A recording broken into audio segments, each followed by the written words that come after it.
The August profit reporting season has concluded, and over the course of the month, we spoke to many chief executives of ASX-listed companies. And this time around, we thought we'd ask them the same question.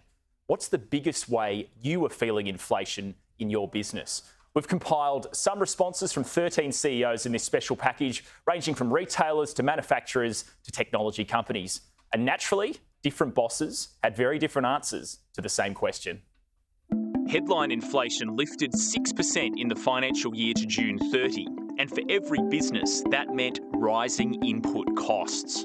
Some, like BlueScope, which relies on buying raw materials like coal and iron ore to manufacture steel, felt the pressure more than others. We're seeing it in labour, we've seen it in freight in particular, and in some raw materials. So where supply chains have been disrupted or interrupted, we've seen some inflationary pressure, and probably even more important in some areas, a blowout in lead times for the availability of products. So that's where we've seen the inflationary impacts the most. And BlueScope said passing on those costs to customers takes time too. Well, of course, that's the first response, but many of our customers operate in situations where they have contracts or lead times, and we need to give our customers the ability, signal price increases, and give them the ability to be able to pass them on to their customers. For Australia and New Zealand's largest poultry producer, Inghams, inflation resulted in a sharp increase in the price of chicken feed.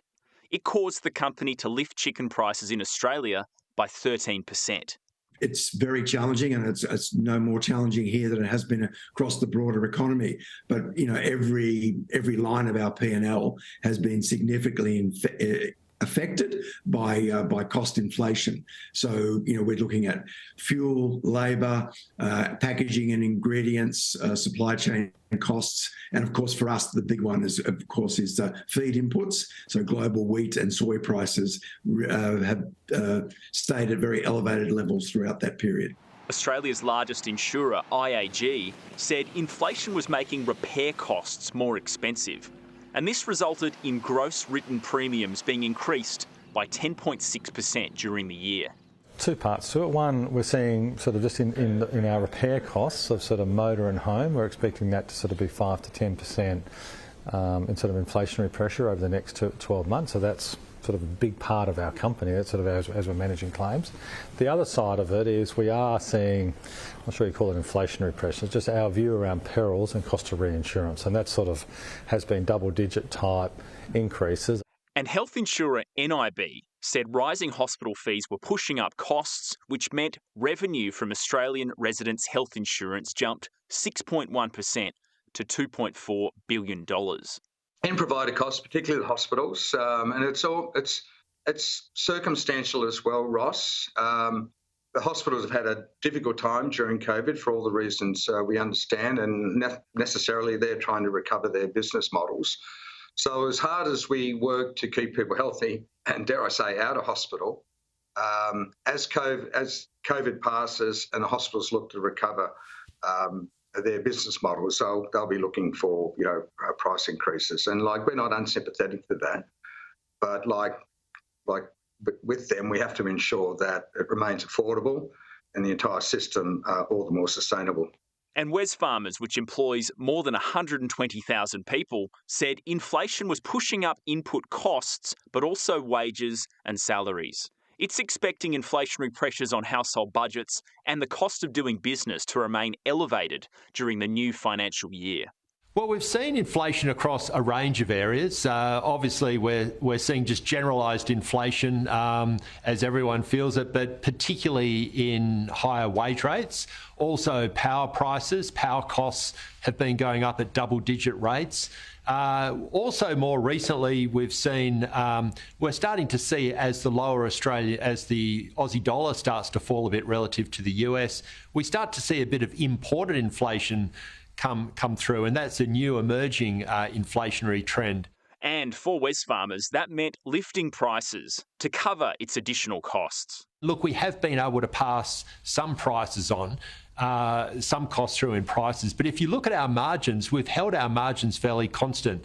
So the earnings growth that we've delivered has been delivered by keeping prices low for customers and growing the size of our business and the profit we generate rather than our margins. Other chief executives said pay rises were the biggest factor for them during the financial year. And that was evident at property classifieds business REA Group, which paid out $311 million in employee salaries. Our business is largely a people business, and so our largest cost are salaries, and so obviously inflation does drive wage growth. If you look across the rest of our business, the place we're feeling inflation the most is actually our tech costs, things like our cloud costs, etc. They are going up significantly as a result of inflation, and we also, a lot of those supplies are priced in US dollars, and so with the devaluation of the Australian dollar against the US, that is also impacting that. Online auto trading marketplace Car Sales said salary inflation was still a challenge for the company, but it was slowly abating after peaking a couple of years ago. It's salary inflation still. Salary inflation has been a challenge for us for as long as I can remember. It's probably a little bit less of a challenge today, to be honest, than what it was a couple of years ago, but it's still the biggest challenge that we have. It's how do we find quality people, but also what we need to pay for those quality people. And hearing implant maker Cochlear said more than half its costs were spent on wages and people.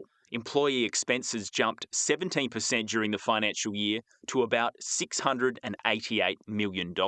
Certainly our pay rises have been higher than they have been in the past, but we've tried to make sure that they're sensible as we look to the long term and wanting to maintain and continue to grow our employment.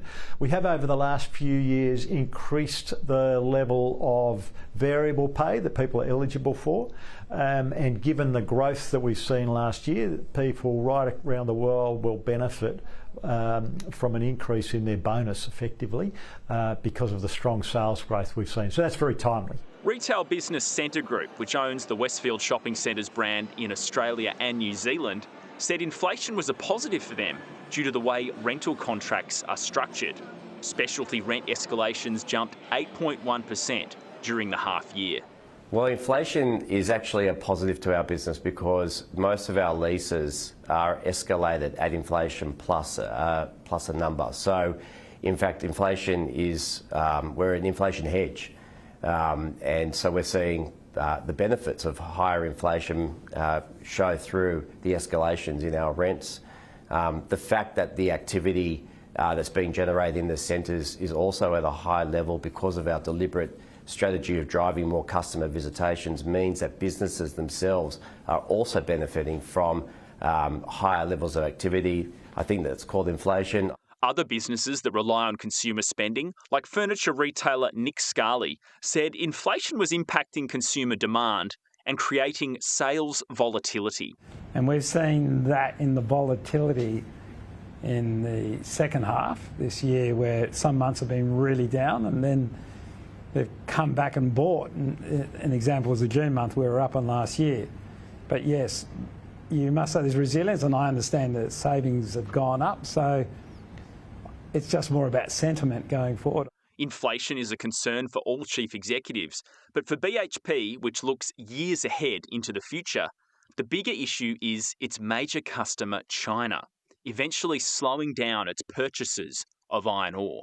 As China continues to develop, their economy grows, it matures, it moves out of a steel-intensive phase, and we've been saying that that's going to happen over the decade that we're in currently. Now, we have seen a kind of a plateauing of steel demand, steel production there at just over 1 billion tons per annum. But as time marches on, we would expect that the steel intensity of their economic growth to fall. With that, naturally, iron ore demand will contract. This is the premise upon which we put forward our iron ore strategy a few years ago to become the low-cost supplier to improve the overall quality of our product suite, because we knew that competition was going to heat up in the iron ore market. And for Woodside, one of the top 10 largest oil and gas companies in the world, investment certainty is the top priority. When we make investment decisions, one of the things that is most important to us is fiscal and regulatory certainty. The confidence that if we make a decision today, that in 10, 20, 30 years' time, we will have more or less the same fiscal terms. I don't think any investor in the sector is particularly happy about paying more taxes. But again, if we can have certainty for the long term, then that's not a bad outcome. And for electricity users, the big question we put to the head of electricity generator Origin Energy was, when will power prices come down? We had our own special circumstances here where a lot of coal-fired plant wasn't available. We had a very wet winter. We had coal supply disruption for our own operations. That has calmed down over time, and as that's fed into the market and the plants have become much more reliable and the commodity markets have calmed, the forward price curve for electricity has therefore eased off. That has a lagged effect through to the customers' prices because it only gets set once a year, and there's a fair bit to go until the 25, but as our best outlook today is that there's going to be an easing in that financial year.